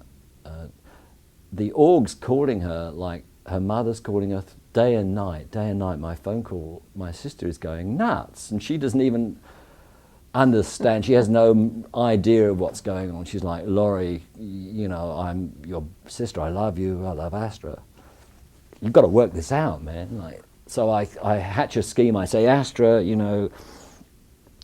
I am going to find a hospital here, find out how much it costs to have a baby in LA, arrange the whole medical deal, and then, you can fly back to LA in secret and stay with me. I said, but like at some point, because I knew if she just blew and didn't handle it, eventually she'll be declared a suppressive person, pregnant or not. I said, you're going to fly back to Los Angeles. And what was wrong with that if she got Well, declared? then her mother would be in the Sea Organization, her brother would be in this organization, her grandmother would be in the Sea Organization. They were getting ready to declare Astra because she caused them so much trouble, and she would never be able to speak to her mother again, or her brother or her her grandmother. sister. So her sister, yeah. So I thought, this is a mess. It's coming down to me to handle it. So I said, Astra, I'll arrange with the hospital for you to have the baby here in LA. You fly out here in secret. You can just come to my house and no one will know you're there, and you can chill out, and then when you're ready you can go in and do what they call routing out. Be in good standing, have the baby. What did she say? So she, after I worked on her, she said, because she wanted to have the baby in England, with the National Health Service, but I knew that wasn't going to work. So eventually I said yeah. She said yes, and so she flew back. I met her at LAX, and she came back to my house. She didn't know they were there for like 2 weeks while she chilled out. They didn't know she was there, you mean? Yeah, they didn't know she was there. They were calling me, saying, you're a scumbag, and Astra was standing there, and they were trying to fax her stuff in England and call her in England. My sister was saying, she's gone for a walk. Oh, she's sleeping, she's pregnant, she's tired. They were calling, then they would call me, why can't your sister, call your sister and tell her we want to speak to her. I was saying, my sister is not a Scientologist. It was such a mess. It's just relentless. It was such a mess. So anyway, then Astra was back in my house saying, I can't face them. I can't go in and speak to them. They're going to tell me I'm scum. All my friends are going to be against me. And I said, Astra, it's only words, like, you are, I love you, you are who you are, Their words can't hurt you, They can call you what they like, but Astra, at the end of the day, does it matter? They can think of you as scum. If they're not your friends any longer, they never were your friends, like, you've got your whole life ahead of you. And you're just trying to... I'm trying to build her up. Build her up so that she's so scared of going back in. So that she won't lose her mother and sister. Exactly, yeah. I'm really trying to act, what I think of her interests at the time. Did you explain that to her? Did you talk to her about that? Yeah, and she didn't want to be cut off from her mother. At this point, she wanted to leave the Sea Organization, but she wanted to continue as a Scientologist. Mm-hmm. So eventually I built her up, and one day she just said, that's it, I'm going in. So I'm still kind of freaked out, like, okay. So I drop her over there. and then it takes a month, you know, and eventually she leaves. She signs all their papers, and she's free. And she comes home one day she goes back like in April '98, and she comes back in May one day, and she's like, walks in the door, I'm free, I'm done with them. Like, and she's like, oh man, what a mood is she in? Like, and we like go out and celebrate, and then immediately we think, now what do we do about Zoe? Zoe is how old at this point? Zoe would be, at this point, she would be like 14. So then, anyway, Astra is like 6 months pregnant then, so in 3 months she has the baby, and of course Zoe, well, the first thing is Zoe is given leave for us, you know, because Astra is supposedly in good standing. She starts to pay off her freeloader bill for $90,000 they billed her. Even though now we've got all the medical, now we've got all my money is like buying a nursery, a crib, a cot, you know, and like baby clothes, on and on and on and on, medical, you know, on and on and on. So this is costing a fortune. And then, but then we fly Zoe out for the birth, and of course Zoe, oh, I've got a little baby niece, you know. Zoe is blown away for this whole thing, and then Zoe starts to be horrified. They're like, this beautiful little baby, they wanted you to have an abortion? Oh my God, I can't believe it. Zoe's freaking out. And so Zoe, like I'm going, she's unstable. She's like, here I see a chink in her armor, because she's still like, I'm going to be in the SEAL. You mean unstable in a good way? Unstable in a good way. I see my like chink in the armor to get in there. So you hadn't realized that Zoe was unhappy, because she was telling you that everything was great, right? Right, the same PR line, because, you know, in the time Astra came back home, I discovered she went to school one day, and then like she worked all night frequently. And then the worst aspect was she was told that as I was ex-Sea organization, she couldn't see me. She couldn't speak to me on the phone. Why? Because anyone who's left the Sea organization, even if they remain a Scientologist, is discovered what they call a degraded being, in other words, scum. And then she was told by her senior she could not see me. So every time she came to see me, she snuck out and lied. Sneaking. Yeah, so like, man, I was just... So now you had the same situation with Zoe. I had the same situation with Zoe, and I'm working on. I don't want. You know, then I'm thinking, you know, I am not having another kid of mine going into the Sea Org, getting pregnant. So now this is the getting first. a $90,000 bill. This time when she came to see the baby, that was the first time you saw. I hadn't. This was the first time she actually said something to you. Right. Critical of Scientology. Yeah. You know, she had once said to me before, you know, Dad, I don't know if I want to go into the Sea Org or not. She was in the cadets, which means like a pre-Sea Org. She was like in the cadets because she was the daughter of a Sea Org member. Mm-hmm. So she said to me sometime before this, Dad, you know, I'm not sure if I want to join the Sea Org. So I just said, Zoe, you know, you're welcome to join, but like, you know, if you join, don't make it through pressure. Don't make it because recruiters put a lot of pressure on kids to join. I said, it has to be your decision. You want to do it, you know, because I said, it's your life, you know, and you can do what you want with your life, you know, as long as you don't break the law. You can be a doctor, or you're a very bright kid, you could be a doctor, you could be a teacher, you could, you know, think about what you want to do with your life. And I said, I'm your father, but I'm not going to tell you what to do with your life. My parents never told me. I decided I wanted to be an architect, then they supported me. I said, no one tells you what you want to be with your life. That is not my personal philosophy. You're free to choose, you know, even if you want to be a dancer or anything, you know, I will support you and help you. But it's totally your decision. I said, and no one should pressure you into being anything. You know, if you want to join the Sea Org, then it has to be your free choice. I just said that I thought I was doing the Sea Org a favor, because I thought that no one wants someone to join the Sea Org, you know, with the free choice. I thought I'm doing them a favor, you know. It'll make sure that if she does go in, it'll be her free choice. I didn't even realize what I'd said. I didn't even realize the effect that had on her, because she went back to her mum. When she went back at the end of her time with me, she went back to her mother and said, Mum, I think I want to go to college. And her mum, waff. And then the upshot of that innocent conversation was I never saw her for like 1.5 years. They kept her away from me. You know, she wasn't. And you didn't realize. I didn't even realize what I'd said, you know.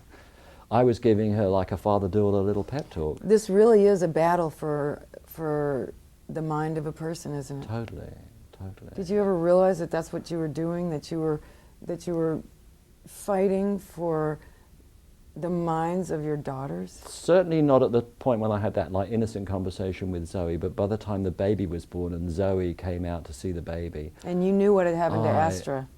Yes, I at that point was using everything I knew. I was thinking and planning and, you know, working.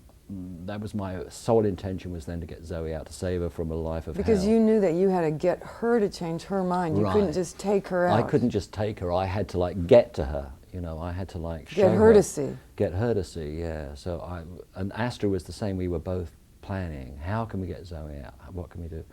So then she loved the baby. She loved Kate, and she was a beautiful baby. She's incredible. Zoe was like goo over her. You know. And we bought a dog, and she loved the dog, and we bought the dog deliberately, you know, a house, a baby, a dog. Zoe was in heaven. And she's like, oh, how could they think of having this baby aborted? The seal wanted this baby, and she's beautiful. Like, what is going on with this church? And like, and I'm like, we're, Astra and me are like, the seeds of doubt have been planted, you know, this is our way in to Zoe. Mm-hmm. And then we said to Zoe, you know, Zoe, you can stay and go to school here and, you know, see the baby all the time, Zoe, you know, and finish her education. Because at this time I didn't realize she never went to school properly, and I didn't realize what garbage it was and how far behind she was falling. You know, I thought, well, you can just shift to school here. And, you know, I think at that point Zoe said, yeah, you know, I think I would like to come and live in LA. She said, but you know, I'm not going to upset my mother, and I want to leave, but leave properly. And she said, I will go back and tell them I want to leave, and they would just say, fine. and then I will come back, and, you know, and then we said, but Zoe, why don't you just stay, you know, just stay, and then we'll handle it. We'll just write them a letter, or you can tell them by phone. Just don't go back. Just don't go back, and stay with the baby and go to school. There's a school a mile away, you know. But Zoe wouldn't, you know, she's a very stubborn kid. She is a very stubborn kid, which in the end we used to our advantage. Yeah. She said, no, I will leave properly. I'm not going to upset I love my mother, I love my grandmother, I love my brother. I'm not going to just blow. I'm going to go back and just tell them I want to leave. Mm-hmm. So then we said, Zoe, please, you know, you don't have to go back. But there's a limit as to how far we can push. Sometimes a person has to learn for themselves. And then I was screaming inside of me, I want to turn around and say, Zoe, do you know what's going to happen to you in the seal? What happened to Astra? But you couldn't tell her. But then, you know, then she would like look at you and say, oh, you're like an anti-seal member, anti-church member. And you'd lose her again. Lose her again, you know, or permanently. We were like risking losing her permanently. Oh, it's such a delicate situation. So it's like we're walking a tightrope to try and save this child. So then she goes back, but she's phoning us constantly. We're saying, Zoe, how's the program going? And she's like, oh, I don't know. They promised me it would be 2 months, but like my mother's adding more stuff. No one will. She had to get word clearing because they assumed that if she wanted to leave her you know, she'd been studying something called the student hat, which is really for adults. And you listen to these tapes from L. Ron Hubbard, which I found difficult, and he's like, study is all about study, but then let me tell you about photography. When I was a photographer, I used nickel, silver, iodine plates, and you know, and I perfected the tech of that. And let me tell you about the galaxy. And then ramble, an hour later, and that's all I have to say about study for this tape. Listen to the next tape. Oh, study. Let me tell you about study. I remember when I was a racing driver. And I found that tough. And for a kid, it's like, she's going out of her mind on these tapes. So anyway, they said, you have to work clear all these tapes. And just for a little kid of 14, give me a break. Yeah. So anyway, so she was like more and more, I could tell in the phone conversations, I don't know when I'm going to finish these programs, but I don't know. And so then we hatched another scheme. We'll go, let's go on a vacation to Hawaii with the baby. And then it'll be like when I took Astra to England. She'll see, hey, vacations, Hawaii, you know, trips to the beach, good food, like fun, you know, she never had fun. And so, and then we called up Zoe, we said, Zoe, we're all going to Hawaii, we want you to come because you are entitled to like vacation as a SEAL member. It is in policy per LRH, though God knows they hardly ever get it. We said, you know, we've already paid for the tickets and the hotel. We're going on such and such a date and we're going to be really upset if you don't come. And you have to come, you have to come. And Zoe's going, oh, I don't know. But Hawaii, I've never had a vacation, I want to come. And she's going, okay, I'm going to work this out. And so she's like jumping up and down, like, I want to go to Hawaii, I want to go to Hawaii. And they're going, no, you can't go. And she's going, well, I can't go, but I want to go, I've never had a vacation. So eventually, and her mother says, you can go, Zoe, but like for 10 days. And as soon as you get back from Hawaii, you mustn't stay in LA. You know, like you have to come straight back to Clearwater. And so anyway, she goes to Hawaii, we have a great time, and like Astra and I are like chipping away at her, chipping away. And like, she's like, she gets upset if I start to say things against Scientology. I start to say, you know, Zoe, you know, they make you, I said, if you ever want to have children, you know, you really can't have children. If ever you get pregnant, but even by accident, you'll have to have an abortion, you know. Zoe, you know, you're never going to be properly educated. But if you went to school here, you could go to college, you know, like you dreamed of, like your dreams. Remember your dreams? But she's like, Dad, I don't want you to say things against Scientology. I don't want you to. So I'm like, oh my God. You know. She doesn't want to have those thoughts start up in her own head. Right. So then, like, because she'll get in trouble. Yeah. So like, we come back after 10 days. She's still really a Scientologist, but she still wants to leave. But she's still. And then we come back to LA, and her mother starts to call, say, Zoe, come back now. Your vacation's over. And so like, I'm desperate, like, and she wants to go back. So like, so then Astra and I are scheming behind the scenes all the time. What do we do? What do we do? Like, and Astra's saying, just don't, Dad, you've got such a big mouth. If you open it, you're going to blow her overboard. Let me handle it. But Astra is like trying to get to her, but we're not getting through. So then one night she's due to go back, and I'm going, what have I got to lose? So Zoe, you know, I just give her the whole thing. OT3 material, I say, Zoe, you know, they believe that we're all aliens who came here from outer space 75 million years ago. Yeah. Zoe, you know, they are criminals. They abuse people, you know, they lie. You know, Zoe, please, you've got to get out. And she's like, what? Dad, what's happened to you? What are you telling me? And we're showing her documents. We're like, man, we're just, at this point, what have I got to lose? And like, Zoe, oh, and then we start to tell her about Lisa McPherson even, you know, I think we went apeshit, you know, we did the whole number. And eventually something clicks, she goes, oh my God. Really? Yeah. Eventually, just at a point in time, something like her expression changed.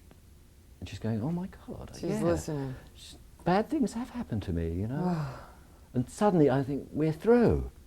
And she goes, I want to leave, but I'm going back to handle it. I go, Zoe, don't go back. Okay, now we've brought you to this realization. Don't go back. Who cares, you know? Who cares what your mother... But she said, my mother is old and she's sick and she smokes and I can't just leave her. My grandmother is 78. And then so she stays a few more days, but she wants to go back. We can't get through, we can't do the final hurdle. And then, you know, we take her to the airport, and we're standing in the airport at the departure gate saying, Zoe, you don't have to go back, even now, don't. But she goes. But she says, I'm going to be back in 2 months. I'm going to be back. But you had gotten through. We had gotten through. We had definitely gotten through. So then anyway, the next few months are agony. She's like on the phone crying. She's like not going to school. She's hanging out all day at the Clearwater Library. She's moved out of the cadets to her mother's bedroom, sleeps on the floor so her mother can watch her. It's horrendous. And they're coercing her, and as she finishes one thing, now you need SEC check, Zoe, you know, and so she's on the phone crying. She speaks to Astra, and Astra says, why doesn't Dad just come and get you? And Zoe, you know, she wrote the whole essay about this, you know the circumstances. Zoe said, okay. And so then what did Astra do? Astra's on the phone with her saying, Dad, Dad, Zoe says come and get her. And we're like dancing around the room. and then Astra's on the internet booking flights. And then lo and behold, suddenly Leslie calls and says, good news, I'm arriving in LA. Oh no. And we're going, oh my God, this is just wrong. And she says, I'm going to see my granddaughter for the first time ever.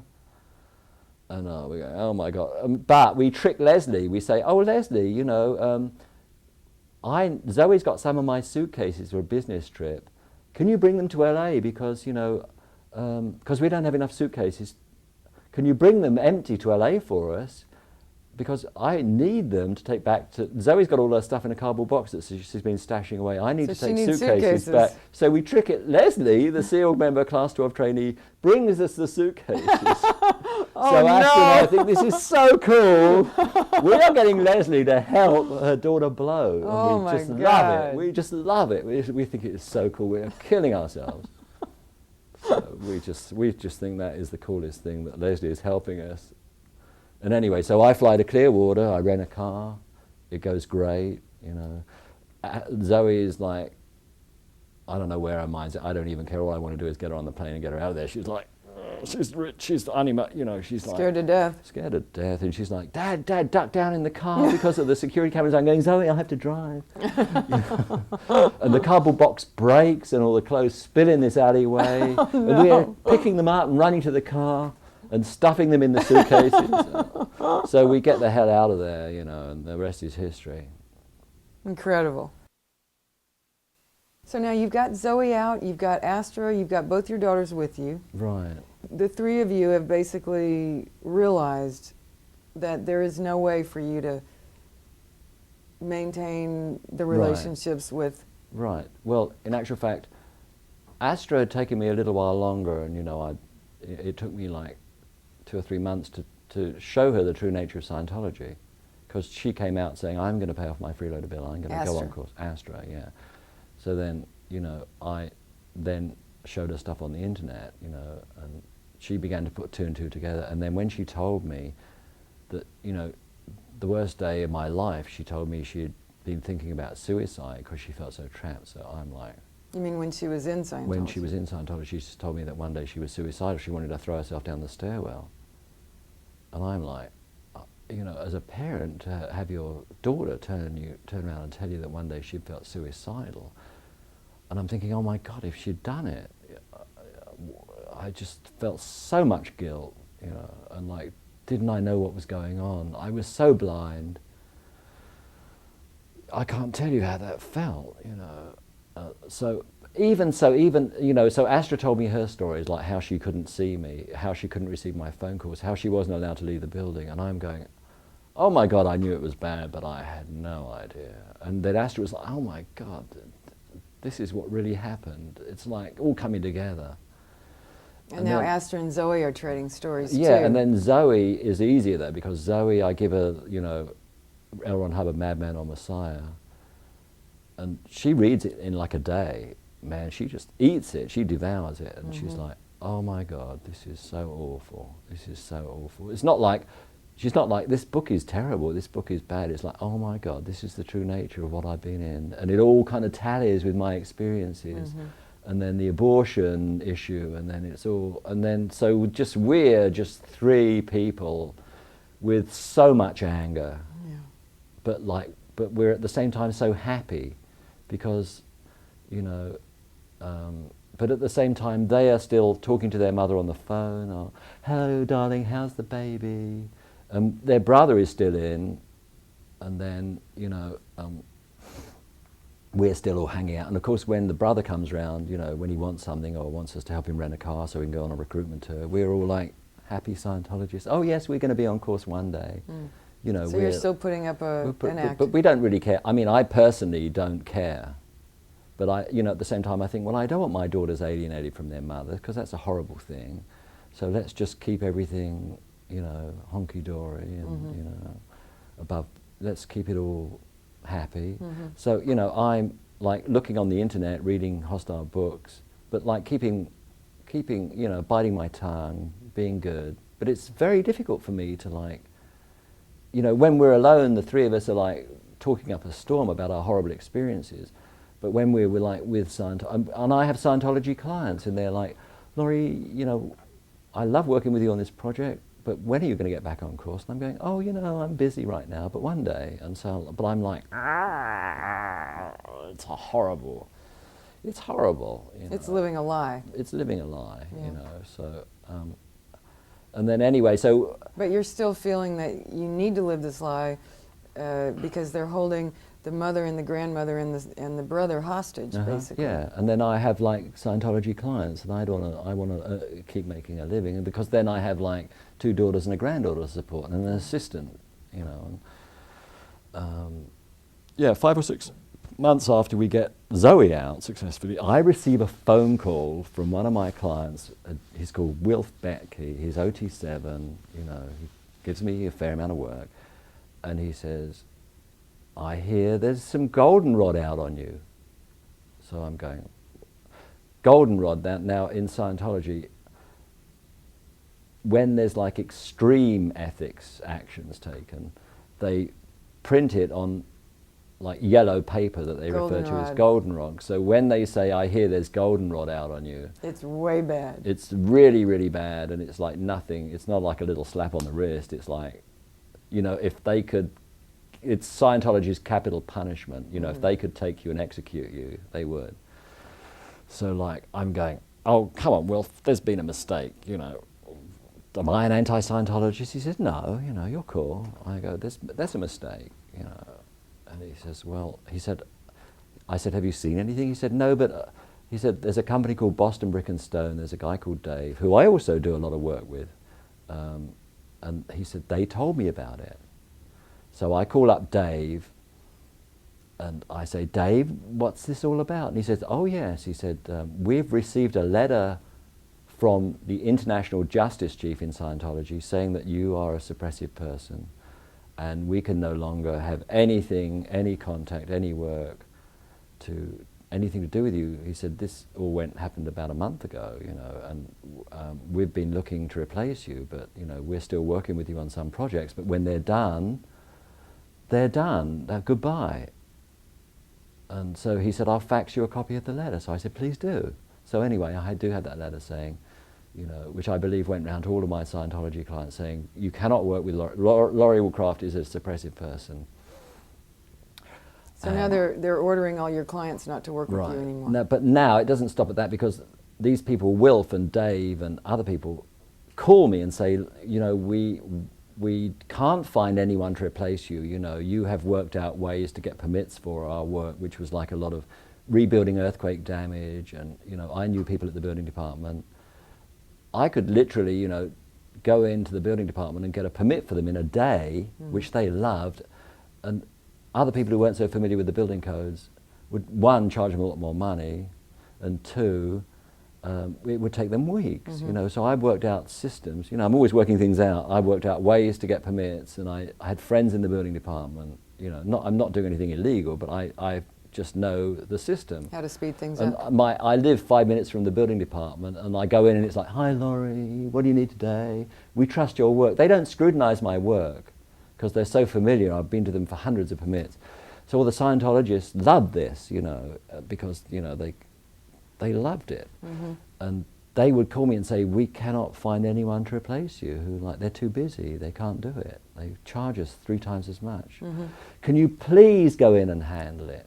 Can you please go in? They were begging me. Did you ever get a copy of your, what was this, a suppressive person declared? Yes, a suppressive, Was yes. the goldenrod? Astra went in and saw a girl called Lisa Hamilton at the organization in LA who was responsible for it. Is this the Justice Chief? No, I think she's like the Dur-INR PAC or something, but she's like been doing investigations into like any out ethics in the field in LA. And what were you declared suppressive for? Well, they believed that I posted things on the internet, but they had absolutely no proof because, you know, they can't prove any of that. So they for posting something on the internet, you get declared a suppressive person? Well, if it's critical of the church, yes.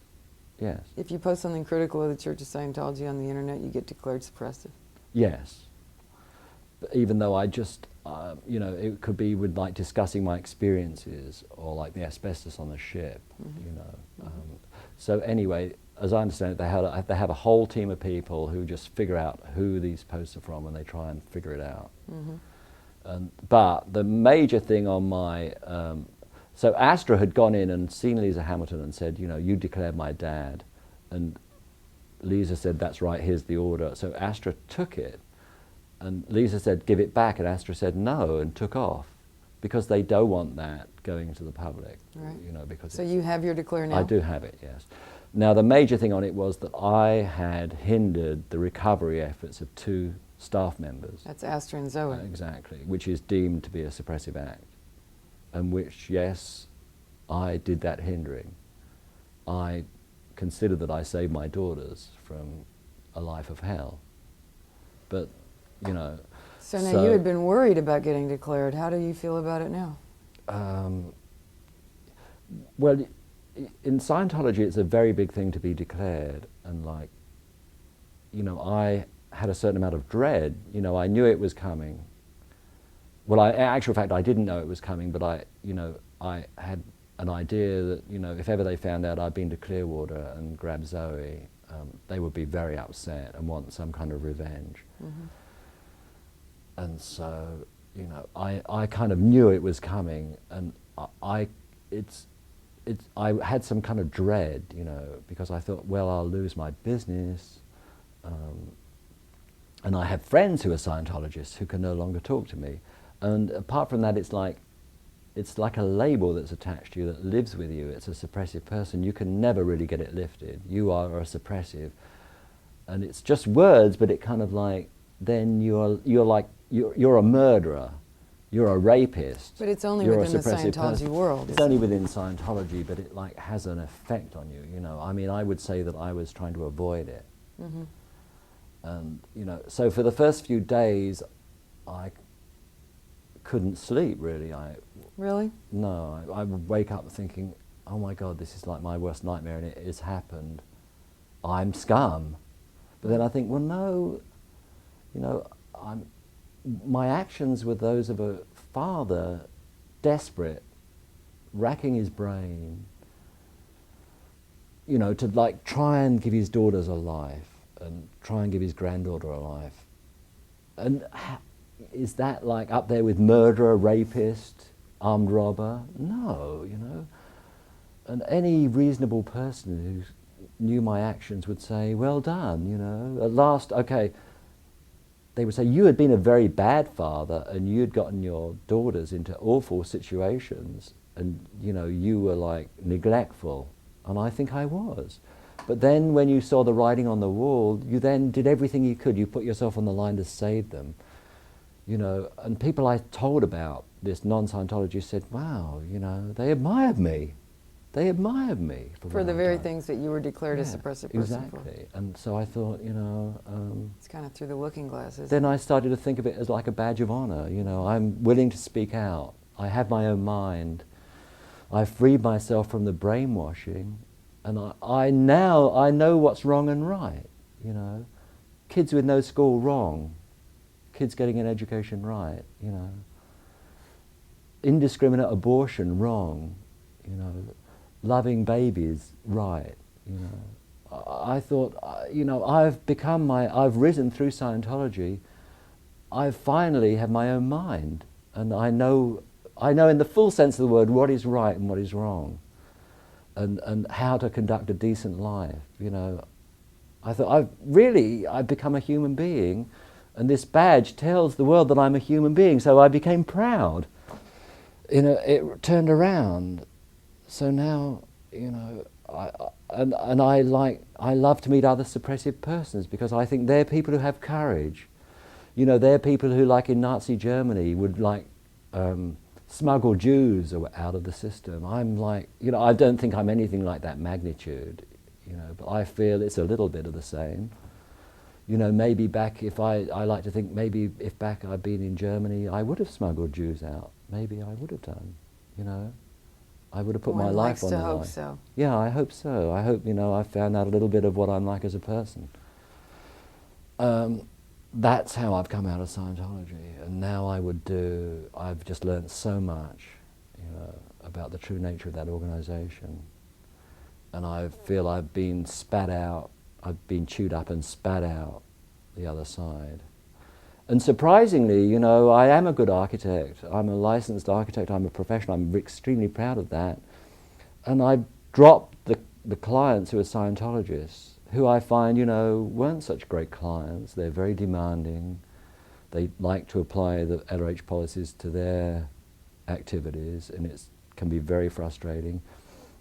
So now I find, you go into a situation with dread and fear, and you think, oh my God, the world's going to collapse, I'm going to be broke, I'm a bad person, I'm not a Scientologist, Scientology, you go through all these weird mental conditions, and like I would lose nights of sleep thinking, what's going to become of me and my kids? And then you go through it, and like your business gets bigger than ever. You do survive. And you're like, what was I worried about? I can make it, but I make it on my terms, So that's my story. That's great. How did you find out about the Lisa McPherson Trust? Astra actually found out about it because, there's so much information on the internet, and so we started to read about the horror. I'd seen on the TV, what happened about Lisa McPherson. And oh my God. And then Astra thought, well, her mother, Leslie Woodcraft, was on post at the time in the Flag Service Organization, and she was called the HAS, which stands for Hubbard Communications Office Area Secretary, which means she is over that whole division. She's over like personnel, over ethics, and over communications. So she is over that whole section in the organization. So she thought, my mother must have knowledge of this. So anyway, on the internet, she does a search on the internet, she types in Leslie Woodcraft, and like the whole Lisa McPherson thing comes up. Oh my God. She's going, Dad, you've got to see this. And Leslie was in deposition, and we found out she watched her for at least one night. And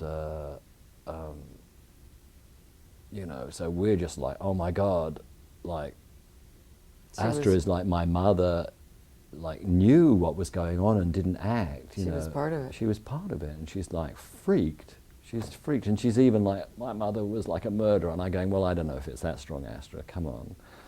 And anyway, and so at some point in time, her and on a visit to LA, Astra does ask her, Mum, tell us about Lisa McPherson, and her mother's like, well, tell me what lies you've been told.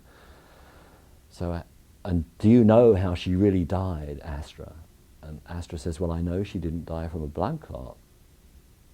And anyway, Leslie says, well, I didn't think we were going to talk about Scientology. I thought we were just, re-establishing our relationship. So, and then Zoe asked her about it, and Zoe says, Mum, what about Lisa McPherson? Did you have anything to do with that? And Leslie says, oh, Lisa McPherson was just some crazy person who had an accident, tore all her clothes off and ran down the street. She was just some crazy person. And Zoe's like, but Mum, she's dead at the age of 36 or whatever it was. And then so on another occasion, Astra said to her, Leslie, why didn't you were watching her, why didn't you do something? Why didn't you speak out? You saw her declining health, you saw her becoming dehydrated. Why? You're my mother, I can't live, why didn't you do something? And Leslie says, well, what was the alternative, Astra? Would you like to have been looked after by psychiatrists? And Astra says, but Mum, she's dead. Anything would be better than what happened to her, anything, Anyway, so that's so then, we knew all about the Lisa McPherson Trust, and so... From the internet? From the internet, yeah, and then we called and we spoke with Bob Minton, and we said, Astra said, my mother, we might have information to help, with the criminal case. And so, and then, we also have our own just horrendous stories, so you and Bob were interested, you know, I mean, I still have, although I would consider myself to be like a recovering Scientologist, and I would consider my daughters to be the same, and I have a lot of attention on their state of mind, you know, because I know, you know, from reading psychology and from speaking to people, I know how impressionable you are as a child. And I've been worried, you know, like Astra has just been through so much, you know, like made to work, lied to, you know, the pregnancy thing. I knew that when she was on post, she told me about how she was like verbally abused by a senior who called her a lesbian, and like, you know, make sexual innuendos, and like, and she tried to get it handled and it wasn't handled. And I'm thinking, oh my God, you know, these people, you know, like the climate in California, any kind of sexual harassment, it's like a huge lawsuit, you know. That's with an adult who has sexual harassment, you know, and I remember cases, and sometimes you think it's frivolous, but then you think, well, you know, sometimes it is frivolous maybe, but then if people are harassed and stopped from doing their job and called a lesbian, then, you know, it should be stopped. You know, the climate in California is so like any discrimination of any nature, you know, it has been stopped, and you have like huge recourse, and probably 20 years ago it was a different climate. But then I know in California also anything with a child, you know, anything that harms a child, the courts just take it so seriously. And here you have my daughter was like day after day after day was called a lesbian as a joke, and was like, you know, her life was controlled so rigidly. And I'm thinking, oh my God, you know, should I get her into therapy? And it's difficult to even explain to people how Scientology affects you, you know, it's so difficult, so complicated. And it's, you know, it's exasperating. So now, and the same with Zoe, you know, my daughter Zoe had been in it since she was 2, and she's seen so much, and it's taken her years to achieve freedom, and now she has no contact, her mother won't talk to her mother thinks she's come, you know. How does that affect the mind of a child of 16 who should be thinking about school and careers and boyfriends, but her mother will never speak to her? You know, like, how does that affect the mind of a child? I don't know, I'm not a mental health professional, I don't know. But now, you know, we've come to Clearwater, and we've been able to talk about our experiences. You know, we've cried, we've laughed, and I would say it's so therapeutic, you know, for my daughters. And you know, I know in psychology that when someone's been through an abusive situation, it's like in layers.